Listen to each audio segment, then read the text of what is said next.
I do, and welcome to Paul and Len's Morecambe Bay Ride, Part 3. Now, as you can see, we're just leaving Hess Bank after spending some lovely time watching, well, first of all, having a lovely breakfast or brunch. There's the train just going by. Bit slower at that one. Just wondering whether it was pulling in at a station rather than carrying right through. That's the West Coast Main Line, incidentally, that railway line. So it's it's one of the scenic parts, many scenic parts of that line, but it affords a lovely view of the Lake District from Morecambe Bay. And anyway, as I say, we've had some lovely time around Hess Bank. After a lovely brunch, we went and had a look at the canal, the Lancaster and Kendal Canal, to give it its proper title. And it was delightful, really peaceful, as you saw. And love canals, love the history. As I said, you can't imagine, in its heyday when it was built, to carry coal and everything was moved by canal throughout the country. And thankfully, thanks to volunteers and probably lottery money, heritage funds, they are, they've made a bit of a comeback, but for tourism this time. So always glad to see. And of course, as you saw, there's pleasure craft boats moored on there, and there was a chap mowing his lawn which you didn't see.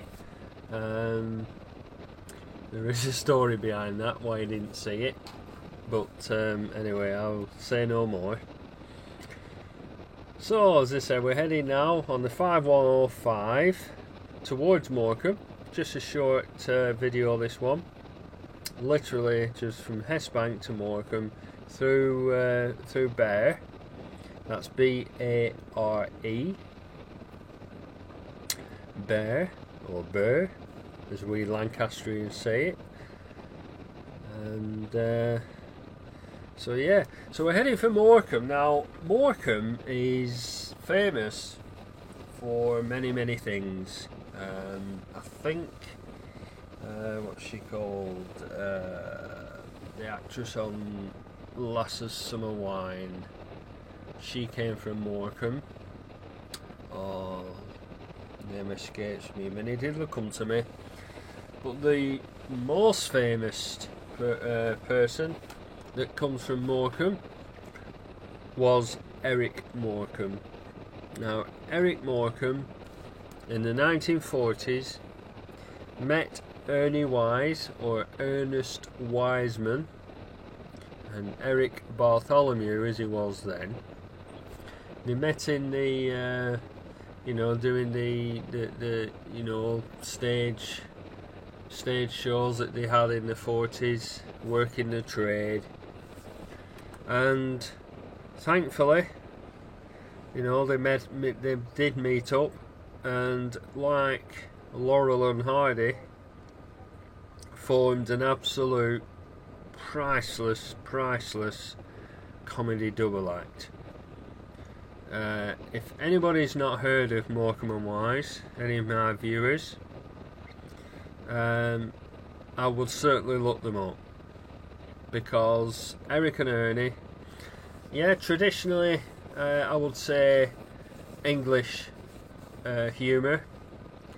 I mean, some of these scenes, and this is what I like about it. I'm not prudish in any way, none at all. I like blue comedians, blue jokes, like the next man. But some comedians, I think, rely on filth, basically, to be funny. Now, when it's like that, it's not funny. You can be camp, you can be, you know, the classic camp to me is like your Carry On films, and they were as camp as they came, you know, with double entendres that you know got a little bit nearer to the bone, but nobody back then was offended. Whereas now, you know, we can't even laugh at anything. Now, Eric and Ernie, on a lot of their scenes, comedy scenes, just comedy sketches that they had in the shows and the Christmas shows throughout the 1970s were, well, they were just so traditional. And the viewing figures that they got was absolutely astounding. You know, again, if you look it up on the internet, you'll see all the figures there. And this is without satellite TV. This is just when we had 3 channels.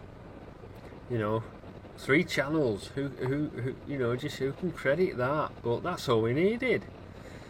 Now you got, you know, 1,003, and most of it's crap. Anyway, as I said, some of the scenes on Eric and Ernie's show were of them in bed together. Now, Eric would be reading the paper, smoking his pipe, and Ernie would be doing, you know, sat up reading a book or whatever. And it was part of the sketch. There was nothing, you know, nothing meant by it. You know, 2 men in the same bed. You know, whereas now they'd be, oh, you know, they must be, you know, sort of gay, you know, was homosexual. But no, they weren't. They were both married. But, you know, nobody looked into things like that. It was just funny. It was just part of the sketch. You didn't look into things like that. And it was not an issue. And because of that, it was funny. And as I said, the viewing figures and the popularity, well, that says it all. It speaks for itself. So, you know, you don't need me to tell you how popular they were. They were great. They were absolutely fantastic, and I'm so grateful to have been able to grow up watching these on telly.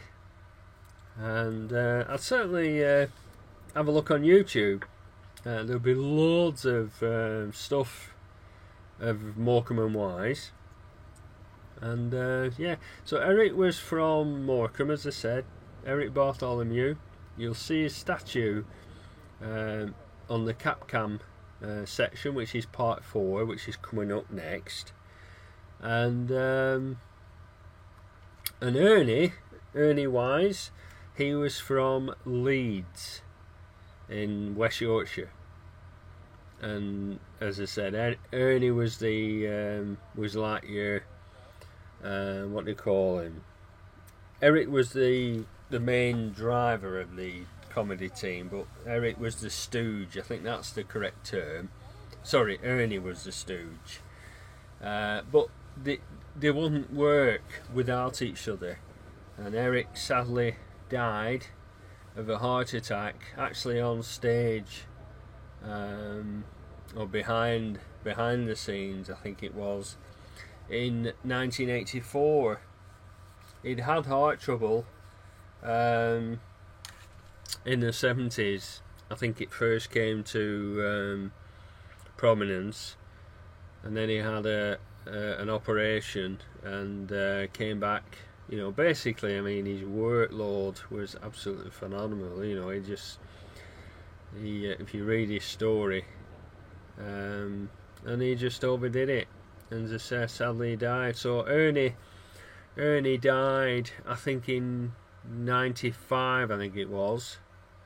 So anyway, thanks for watching.